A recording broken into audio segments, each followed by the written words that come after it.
Muito bem, queridos, a paz do Senhor, sejam bem-vindos a mais uma edição do nosso EBD em Síntese Podcast. Desta feita, a classe de juvenis, lição de número 11, que tem por título Posso Fazer a Diferença. Comigo aqui, mais uma vez, a nossa professora Milka Saldanha. A paz do Senhor, Milka. A paz do Senhor José, a paz do Senhor professor, papai, mamãe e aluno que possam estar nos assistindo. Que Deus abençoe a vocês, que essa lição venha falar muita separação hoje. Perfeito, muito bem. A lição de hoje tem como texto que vai baseá-la Efésios capítulo 2, versículo 10, que diz assim: porque somos feitura sua, criados em Cristo Jesus para as boas obras, as quais Deus preparou para que andássemos nelas. E aí, a lição nós vamos tratar sobre fazendo a diferença onde estamos, fazendo a diferença com ações e fazendo a diferença pelo amor. E para começar a lição, o comentário que ele traz uma reflexão a respeito de um texto muito conhecido, de uma passagem dos evangelhos, onde um certo doutor da lei, ele vai questionar Jesus sobre quem é o seu próximo. Nós sabemos que Jesus não tinha uma relação muito amigável com os doutores e os fariseus, não por parte dele, mas por parte desses grupos religiosos, e que muitas das vezes perguntavam para tentar pegar Jesus, jogava aquela pegadinha para ver se Jesus iria escorregar. Mas Jesus, mais uma vez, consegue muito bem se sair dessa pergunta que aquele religioso, que a lei fez, apontando então para uma parábola, Milka, nós conhecemos como a parábola do bom samaritano.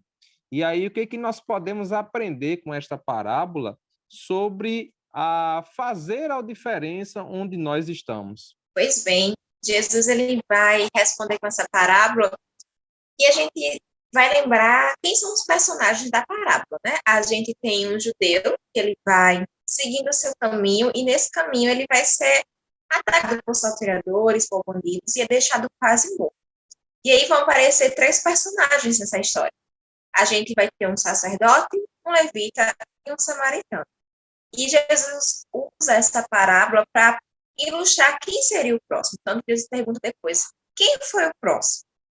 Foi o sacerdote, que tinha uma função dentro do templo, foi o levita, que também tinha uma função dentro do templo, mas que nenhum dos dois ajudou, ou foi o samaritano, que foi aquele que não tinha função no templo, não seguia os mesmos caminhos dos judeus, mas ajudou. Quem foi o próximo daquele judeu que estava dado como morto, quase morto, né? A gente vê que a gente tem que fazer a diferença onde a gente está. Então, a gente vê que o sacerdote e o levita, eles estavam ali passando, eles tinham uma função dentro do templo, tinham uma função religiosa, eles tinham conhecimento da palavra, eles sabiam que era fazer o bem ao próximo, mas naquele momento onde eles estavam, eles não fizeram a diferença. Eles passaram e seguiram o seu caminho. Aí você pode até me perguntar, mas Nil, pela lei, se eles ajudassem, teria sangue, ele estava dado como morto, quase como morto, eles teriam que passar por aquele processo de purificação. Então, eles não agiram certo? Não, porque o processo de purificação seria necessário? Seria, mas isso não deveria vir antes do seu amor ao próximo. Se a gente diz que ama a Deus e não ama o nosso próximo, tem algo incoerente. Na carta de 1 João, a gente vai ver justamente isso. Como é que você diz que ama a Deus, mas não ama o seu próximo que você vê? E diz que ama a Deus que você não vê. Tem uma incoerência. E o samaritano, ele vai fazer o contrário. Ele vai ter compaixão daquele homem e vai ajudá-lo. E ele vai fazer diferença na vida daquele homem. E a gente foi com essa pergunta, será que estamos fazendo diferença? Ou será que estamos agindo como sacerdote, como levita? Temos nossas funções na igreja, fazemos nossas funções, estamos indo aos cultos, estamos, às vezes, até postando nas redes sociais versículos, textos, mensagens, compartilhando pregação, enfim. Mas no dia a dia, com quem está realmente nosso próximo, está lado a lado da gente, como estamos agindo? Estamos realmente fazendo essa diferença? Estamos cuidando de quem precisa? Ou a gente está dizendo que cuida e não estamos cuidando? Perfeitamente. E é interessante porque o problema dessas pessoas, do sacerdote e do levita, não era a falta de conhecimento, foi a falta da prática do conhecimento. Eles conheciam muito bem a lei, sabia que deveriam fazer o bem ao próximo, né? E Jesus vai reafirmar um mandamento da lei. Eles conheciam tudo isso, porém não colocaram em prática, não é?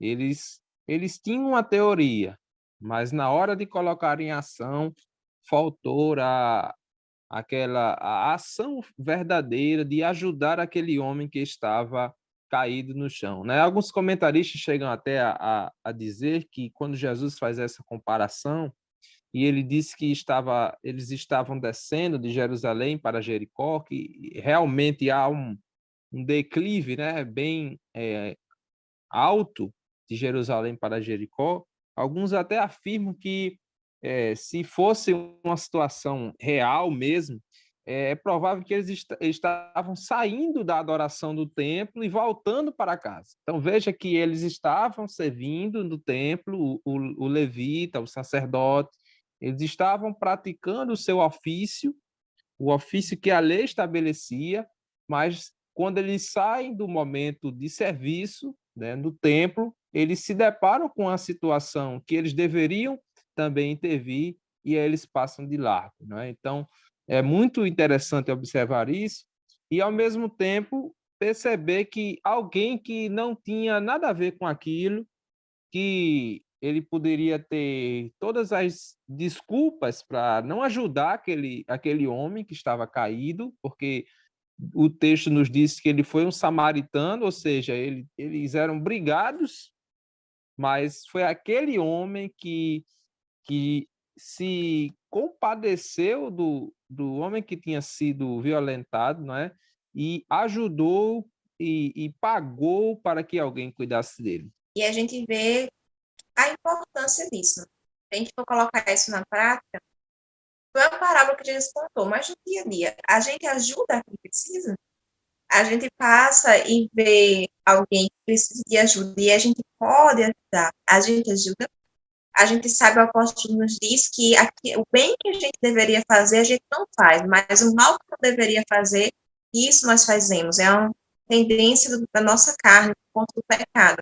Mas nós, como somos salvos em Cristo Jesus, temos que ir contra esse lado da carne. Nós temos que ir fazer o bem e amar ao próximo. Mas você pode dizer, olha, mas o mais importante é o evangelho, e eu prego o evangelho. Amém, glória a Deus. Que a gente até toca com ponto 2, cuidando de quem precisa. É importante levar o evangelho. É importante você anunciar Cristo. Mas existe um outro lado, um lado físico, material, que também é necessário. As campanhas evangelísticas, as ações evangelísticas que nós fazemos nas igrejas, muitas vezes, como acontece? A gente vai anunciar o evangelho, vai ter uma cruzada, vai ter evangelismo porta em porta, mas tem uma ação social, tem um corte de cabelo, tem uma aferição de pressão, tem uma consulta médica, uma consulta odontológica. Por quê? Porque o evangelho também é isso. O amor ao nosso próximo, ele é transmitido em ações. Não é que as nossas obras nos levem à salvação, mas porque somos salvos, amamos a Deus, aí conseguimos amar o nosso próximo, queremos levar isso. Nós precisamos cuidar de quem precisa com aquilo que ela precisa. Se é do espiritual, com o espiritual. Se é do material, levando o material. E para o nosso adolescente isso ficar bem firme, porque se ele começa de agora a desenvolver isso, ele vai crescer fazendo assim. Ele vai crescer amando o seu próximo e sabendo amar a esse próximo. Sabendo que não é de palavras, é de atitudes.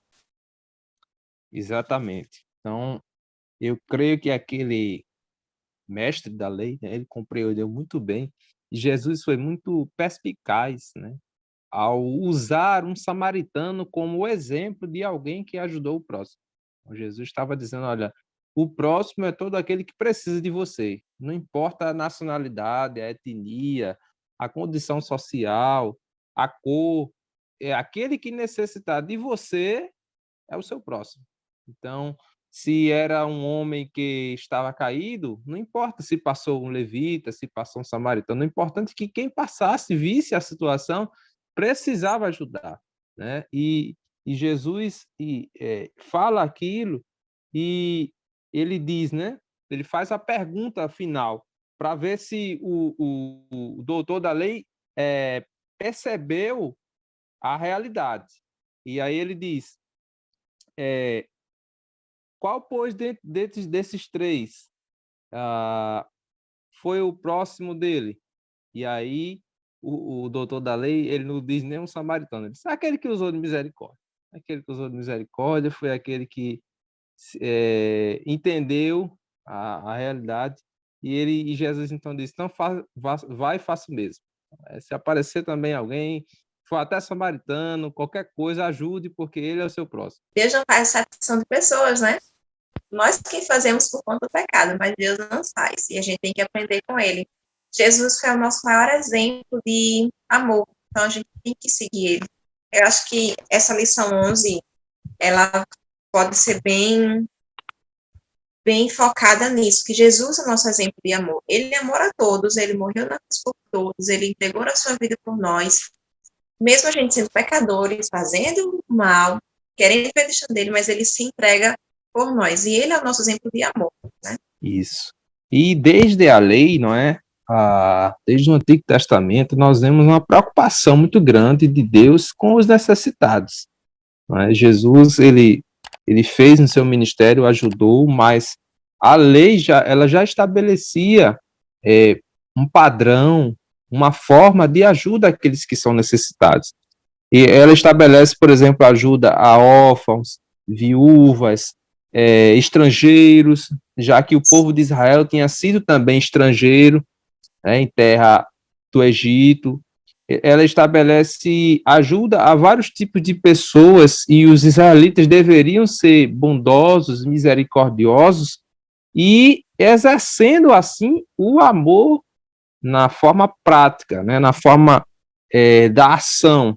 E aí há muitos textos, né? Por exemplo, a lição cita aqui Deuteronômio capítulo 15, da ajuda aos necessitados, e então, fazendo assim também como a lei ordenava, o Senhor Jesus ensinou, não é, que nós não deveríamos desprezar os mais pobres. Inclusive, Jesus disse aos discípulos, né, os pobres sempre tendes convosco, né, ensinando assim que sempre nós precisamos estar ajudando alguém. E frisar ao nosso aluno que essa ação por obras é consequência da salvação, mas não é condicional à salvação. Porque se a gente for ver, eles podem conviver, eles convivem com outras pessoas, com outras crenças, e algumas dessas crenças trazem como as obras, as ações, as atividades como sendo a essência da salvação. Ou você faz ou você não é salvo. E, na verdade, o Evangelho nos mostra o contrário. Isso, as ações, as boas obras, é consequência da nossa salvação. Para a gente fazer uma boa ação, digna, verdadeira, coerente, só é possível se a gente primeiro for salvo. Porque senão a gente vai estar fazendo uma boa ação em troca da salvação, em troca de algo. Então, não é uma boa ação para o próximo, não é pelo próximo, é por você. Mas quando somos salvos, nós que somos salvos, na verdade, fazemos na real intenção. A gente vai ajudar o nosso próximo por amor a ele, porque fomos ajudados, não é em troca. É pelo contrário, é porque já recebemos que nós vamos ajudar. Então, o aluno ele tem que diferenciar esse ponto, que é crucial. A motivação do nosso coração implica na nossa vida espiritual. O porquê de fazermos as coisas, o porquê de irmos para a igreja, o porquê de ajudarmos o nosso próximo. É importante, porque reflete o que está dentro dele. Quanto mais ele aprender sobre Deus, sobre quem ele é, desde a sua salvação, melhor vão ser suas ações. E melhores vão ser as suas motivações. Porque Deus se importa com o que está dentro dele. E essas lições da vida, elas vêm trabalhando muito isso conosco, motivações. Porque no fim das contas, a gente for ver a lição, o que Cristo fez por nós e o que podemos fazer pelo reino de Deus. É a nossa motivação. O que ele fez por nós é o que nos motiva a fazer pelo reino, trabalhar pelo reino. trazendo esse princípio do Antigo Testamento, né, o povo de Israel deveria ajudar, porque eles também foram ajudados, eles foram peregrinos, eles foram estrangeiros, então eles deveriam tratar os outros como Deus os tratou, como Deus fez com que as nações os abençoassem, e assim eles deveriam ajudar os carentes, os necessitados, né? E, inclusive, o dízimo, eles deveriam, de tempos em tempos, ir pegar o dízimo e doar para pessoas, aqueles que estivessem necessitados, na própria plantação, né? Deixar partes do terreno onde eles estavam plantando para as pessoas necessitadas.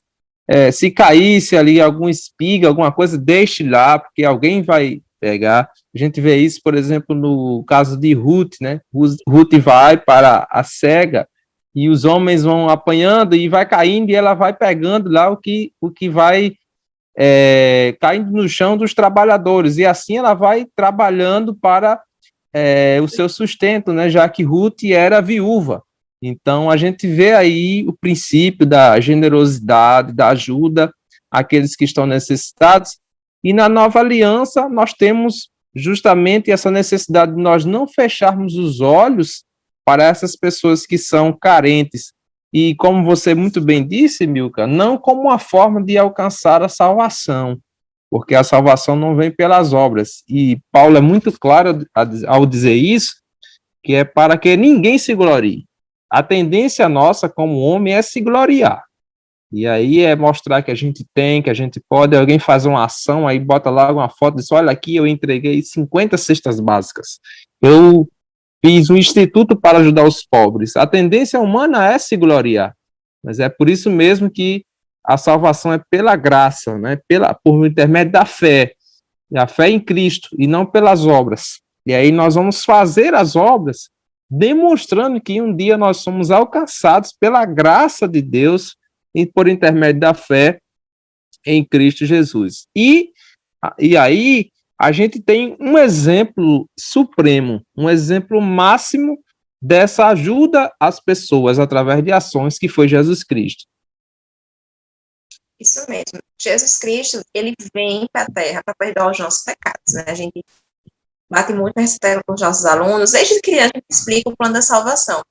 Mas Cristo, ele vem, quando ele chega aqui, ele cresce e começa o seu ministério, ele vai exercer o seu ministério curando, ele vai exercer multiplicando o pão, ele vai ajudar aqueles que estão próximos, ele se enche de compaixão. Por diversas passagens, a gente vê Jesus dizendo que ele moveu-se de íntima compaixão. Ele ressuscita o filho da viúva de Naim, por exemplo. Ela tinha perdido o seu sustento, o seu chão. Já era viúva. Tinha um filho, o filho morreu. Ela não tinha mais o filho, naquela parte emocional, a perda de como mãe. E também a sua provisão tinha sido devastada, acabada. Porque seria ele a sua esperança, ela não tinha mais. E Jesus, quando vê aquilo, ainda no início da cidade, ele tem compaixão daquela mulher e vai lá e ressuscita seu filho. Jesus curou, Jesus viu a multidão também, enquanto ele pregava, e no final ele disse, olha, temos que dar de comer. Os discípulos, não, Jesus despede e manda eles para casa para que eles procurem se virar, em outras palavras. Deixa eles irem comprar pão, enfim, Jesus, não. A gente vai alimentar eles. E aí, com 5 pães, 2 peixinhos, ele alimenta uma multidão de mais de 5.000 homens, fora crianças, fora mulheres. Jesus, ele se preocupava. Ele levava a vida espiritual, ele é o responsável pela nossa salvação, mas ele também se preocupou com o físico, ele curou, ele ressuscitou, ele multiplicou o alimento, ele deu o exemplo do que nós devemos fazer.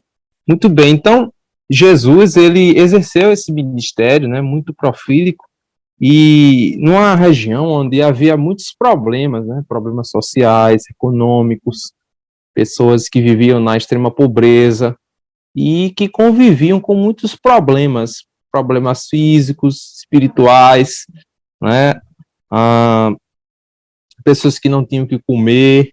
E Jesus, quando inicia seu ministério, por exemplo, na Galileia, após algumas situações, até ser rejeitado em alguns lugares, mas passeia pelos vilarejos, né, pelas pequenas cidades, e ele encontra ali muitas pessoas carentes.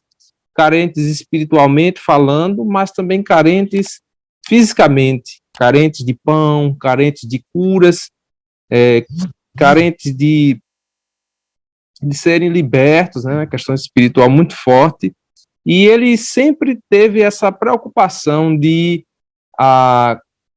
primeiramente, pregar o evangelho, porque essa foi a missão primordial dele. A gente não pode ter um Jesus como um líder político, como apenas um milagreiro, que era, às vezes alguém entende dessa forma, né, Jesus como um milagreiro, como alguém que veio só para curar, mas Jesus com a missão primordial de pregar o evangelho, mas este evangelho pleno, né, o evangelho da mensagem, a mensagem de salvação, do reino de Deus chegando, mas também um Jesus deste amor de Deus em ação, chegando aonde o homem necessitava. Ele atendia o ser humano em todas as suas áreas, né? Ele chegou em todas as áreas da humanidade. Aquela que o homem precisasse, ele iria ali e ajudava e resolvia o problema da humanidade. E pós-Cristo, Jesus Cristo, ele vem, ele passa, ele sobe aos céus. E a igreja, ela não deixa esse exemplo de lado, né? A igreja primitiva, ela segue o exemplo de Cristo, até porque eles tinham muito firmes, muito viva a certeza de que Jesus Cristo poderia voltar a qualquer momento.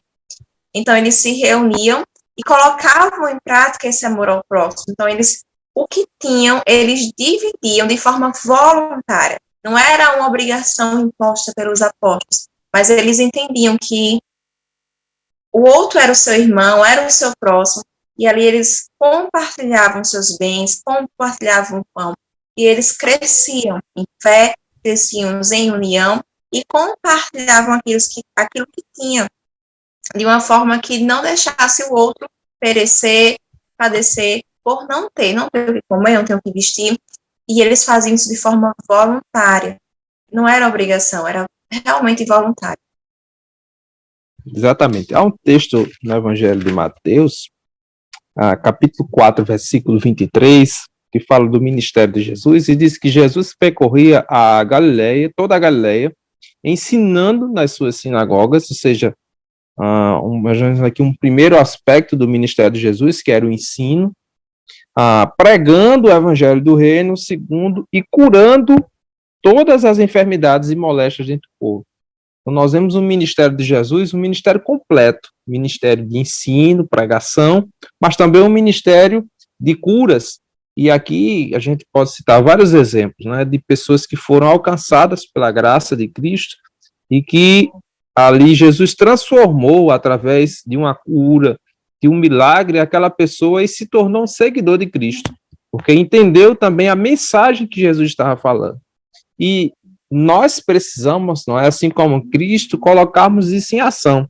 É por isso que o irmão de Jesus, né, Tiago, ele na sua epístola, no capítulo 2, versículo 14 em diante, ele diz assim: meus irmãos, que aproveita se alguém disser que tem fé e não tiver obras? Porventura a fé pode salvá-lo? E se o irmão ou a irmã estiverem nus e tiverem falta de mantimento cotidiano, e algum de vós lhe disser, ide em paz, aquentai-vos e fartai-vos, e não lhes der as coisas necessárias para o corpo, que proveito virá daí? Assim também a fé, se não tiver as obras, é morta em si mesmo. Então, o que Tiago está dizendo aqui é que existe uma necessidade da nossa fé, que é expressa através das nossas palavras, através das nossas ações, ela ser materializada, né, em determinadas situações de pessoas que têm essa necessidade. Há um exemplo também que o apóstolo Paulo cita na carta aos Romanos, que ele vai fazer uma coleta, uma oferta, e ele diz então que aqueles que foram dignos de receber a mensagem espiritual também deveriam receber o material.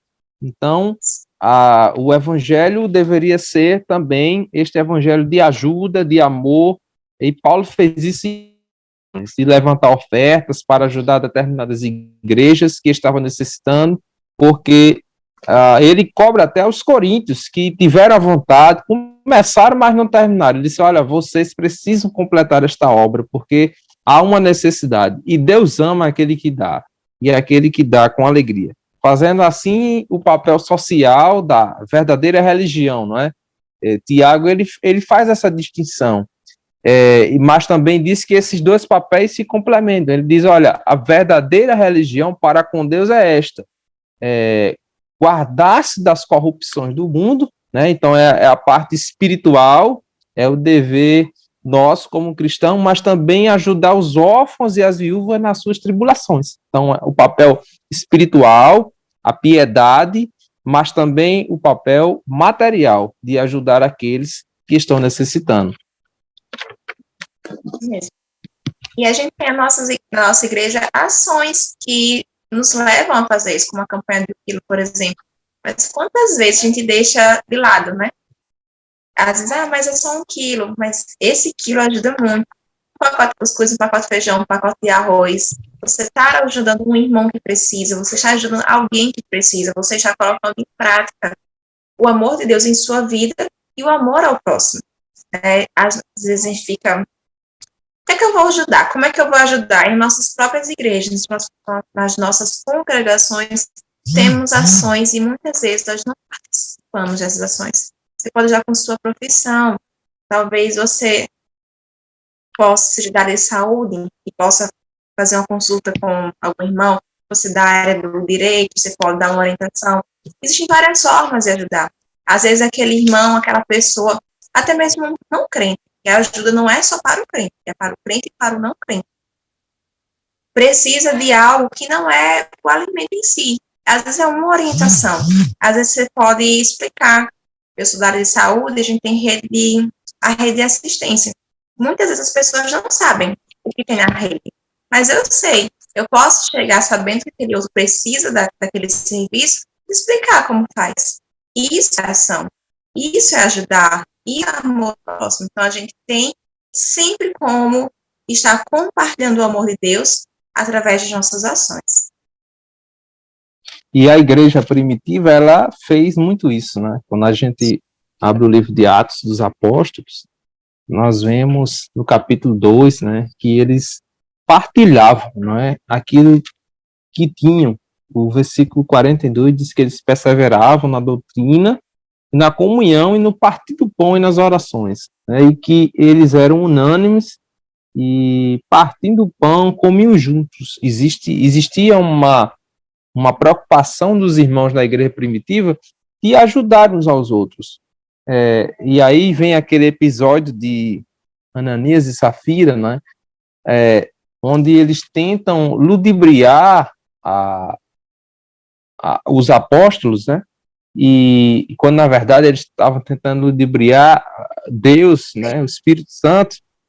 E Pedro diz assim, olha, por que vocês fizeram isso? Se você vendesse e não quisesse doar, era problema seu, não tinha nenhum problema.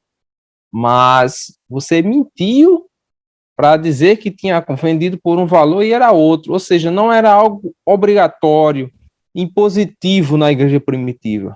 Mas era algo que aqueles cristãos tinham muito vivo na memória, como você muito bem disse, do que Jesus tinha feito, então eles se sentiam compungidos a fazer.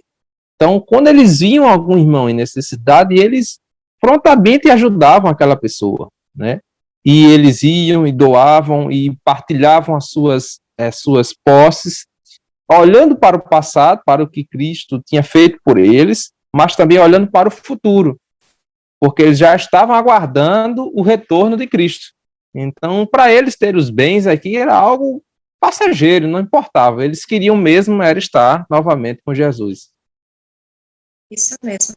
A gente vê que quanto mais próximo de Deus e mais viva está a nossa esperança em Cristo, menos orgulhosos nós somos. Porque, no geral, a igreja primitiva, por eles terem vivo a esperança na volta de Cristo, uma volta que poderia ser a qualquer momento, e eles realmente esperavam para o momento próximo, né, como a gente que muitas vezes a gente diz, Jesus vai voltar. Aí, assim, esse volta não, depois que eu tiver meus netos, meus bisnetos. Mas não, eles esperavam para aquele momento Então, eles não tinham apego material. Não é que eles não quisessem crescer, se desenvolver financeiramente, serem prósperos, mas era que aquilo ali, a prosperidade material, não era o mais importante da vida deles, porque eles sabiam que se eles tivessem a prosperidade, amém, glória a Deus, mas vinha de Deus e aquilo iria abençoar o outro irmão. E mais importante do que isso, era o que eles iriam ter lá no céu. Então, quanto mais próximo a gente tem, mais apagada a gente é. Se a gente luta por conta do orgulho, do nosso ego, qual a maneira de lutarmos contra isso? É se aproximando de Cristo. E aí, pegando Ananias e Safira, né? Barnabé, ele tinha vendido uma propriedade e deu aos apóstolos. Logo em seguida, Ananias e Safira, como os textos assim, eles viram o que Barnabé fez, viram o reconhecimento, porque os apóstolos reconheceram a bondade de Barnabé, eles não quiseram enaltecer Barnabé, mas deram ele como um exemplo, e isso é louvável. Só que Ananias e Safira, no coração deles, geraram uma motivação errada. Eles foram atrás de ter um reconhecimento. Não foram, entregaram a quantia para ajudar, para abençoar os irmãos, mas foram atrás de reconhecimento. Eles poderiam não vender, como José disse, ou vender e não dar o dinheiro, era voluntário, mas eles vendem, ficam com parte do dinheiro e levam a outra parte simplesmente porque eles queriam reconhecimento. Inclusive, eles poderiam ter levado uma parte do dinheiro e ter dito, a gente vendeu por tanto, mas estamos ofertando só esse valor. Era voluntário, era uma oferta, mas eles queriam o reconhecimento de que venderam e deram todo o valor da propriedade para a comunidade, para a igreja. E aí, o Espírito Santo, ele conhece todas as coisas. Deu discernimento aos apóstolos e Deus, ele sabia, Deus não aceita mentira na sua casa. E aí vem as consequências, né? Por isso que a gente vê que a motivação é muito importante. Não é só ir ali e ofertar. Não é só ir ali e levar um alimento e uma roupa. É o que move você a fazer isso. Quando a gente for prestar contas diante de Deus, Deus não vai ver, ele foi bonzinho porque ele fez isso. Mas ele vai ver por que você fez isso. Você fez pela recompensa aqui? Se foi pela recompensa aqui, nós já tivemos a nossa recompensa. O reconhecimento do próximo, se essa era a ideia, se essa era a intenção, já foi. Agora, quando a gente faz isso por amor, Deus é quem nos recompensa. Então, a gente tem que ter muita certeza, ter muito cuidado em qual é a motivação do nosso coração, porque é algo muito sério. E passar isso para o nosso aluno, porque não é porque é adolescente que ele não tem responsabilidade sobre as suas ações. Eles já sabem discernir o certo e o errado, já sabem quem é Cristo. Então, eles precisam entender que a motivação deles importa e ter responsabilidade sobre as motivações e sobre as ações. Isso mesmo, e é muito importante isso, a motivação, né? Por que nós estamos fazendo? E quando a gente lê a história de Barnabé, nós vamos ver que o caráter de Barnabé era um caráter santo, né? Um caráter cristão.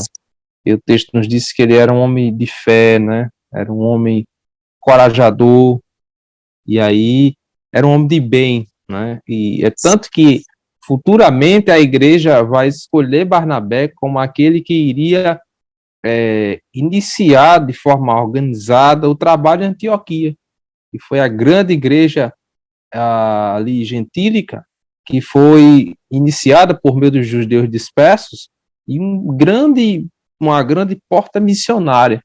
E quem a igreja vai escolher para iniciar aquele trabalho? Barnabé.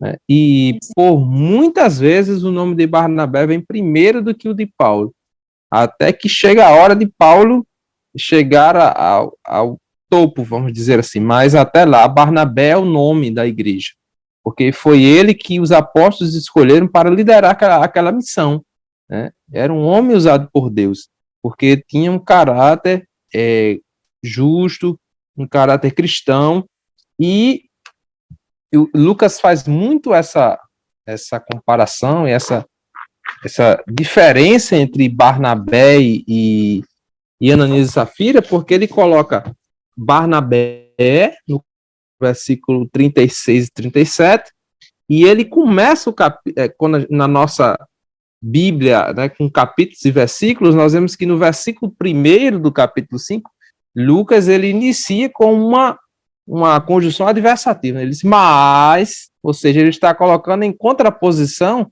a atitude de Barnabé e agora a atitude de quem? De Ananias e Safira. É como se estivesse, olha, Barnabé era um homem crente, por isso mesmo, motivado pelo amor aos irmãos, ele vai e ajuda o próximo. Porém, tinha um casal que tinha a motivação errada. E eles queriam um reconhecimento, queriam a bênção, mas sem fazer a atitude certa. E aí Lucas vai trazer essa comparação entre esses personagens, mostrando a motivação de cada um e as consequências disso, né? O que aconteceu com Barnabé? Foi um homem abençoado, um homem que liderou viagem missionária, que foi, vamos dizer assim, um grande incentivador de Paulo, porque foi Barnabé que foi pinçar Paulo lá, que estava escondido, apresentar os apóstolos, né? Foi ele que iniciou o trabalho em Antioquia, foi na primeira viagem missionária, pregou o evangelho, discipulou os irmãos, e qual foi o fim de Ananias e Safira? Foi um fim trágico, morreram, né? Um juízo de Deus de forma severa mesmo sobre eles, porque eles tentaram mentir ao Espírito Santo, como Pedro muito bem declara, inclusive reafirmando, não é? Para aqueles que dizem que o Espírito Santo não é Deus, ele diz aqui muito claramente, Pedro, que ele estava tentando mentir ao Espírito Santo, a pessoa do Espírito Santo, sendo que ele é onisciente, ele conhece todas as coisas, porque ele é Deus. Nós vemos aqui uma clara reafirmação da divindade do Espírito Santo. E assim vemos temos uma visão da realidade dessas pessoas, de Barnabé e desse casal, Ananias e Safira. Então, que nós possamos ser como Barnabé, não é? Homens de bem, que ajudam, que cooperam, né, aqueles que estão necessitados. Professora Milka, suas palavras de conclusão desta lição, o que os professores podem trazer para os seus alunos neste domingo, nessa lição tão importante? Bem, então, eu repito, eu acho que dessa lição que a gente tem que tirar é que Jesus é o nosso maior exemplo. Se a gente for tiver que escolher um ponto para deixar claro para o nosso aluno, é que Jesus é o nosso maior exemplo. Ele fez diferença onde estava, ele fez diferença em suas ações, ele fez diferença em amor. Então, ele é o nosso exemplo. E para a gente fazer como ele fez, a motivação do nosso coração deve estar no lugar certo, que é em Deus. E para estar no lugar certo, é necessário uma vida de comunhão com Deus, né? Então, se a gente conseguir trazer essa mensagem ao nosso aluno nesta lição, vamos ter cumprido com o nosso objetivo. A gente vai ter conseguido, dessa forma, abarcar os 3 pontos, os 3 objetivos da lição. Então, professor, ajude o seu aluno, dê exemplos, orientações de como eles podem estar ajudando ao próximo, dentro da igreja, fora da igreja, esteja aberto a ouvir suas experiências, até mesmo suas frustrações. Talvez eles tenham tentado ajudar alguém deu um não, às vezes acontece. A gente vai ajudar alguém e alguém, não quero não. Explica a ele como deve agir nessas situações e que Deus abençoe a sua aula, a sua vida, que seja uma bênção para você e para os seus alunos. Muito bem, também que sua aula, professor, seja uma aula abençoada, procure colocar em prática, né, os pontos que foram aqui abordados. É claro que não dá para esgotarmos aqui o conteúdo da lição, né, o poço é bastante fundo, né, e nós não temos condições de extrair tudo que há nele. Então, procure outros recursos também, livros, leia bastante a Bíblia, procure exemplos bíblicos para que os nossos alunos saiam enriquecidos através do conhecimento da palavra de Deus. Bom, Deus abençoe a todos, em nome de Jesus.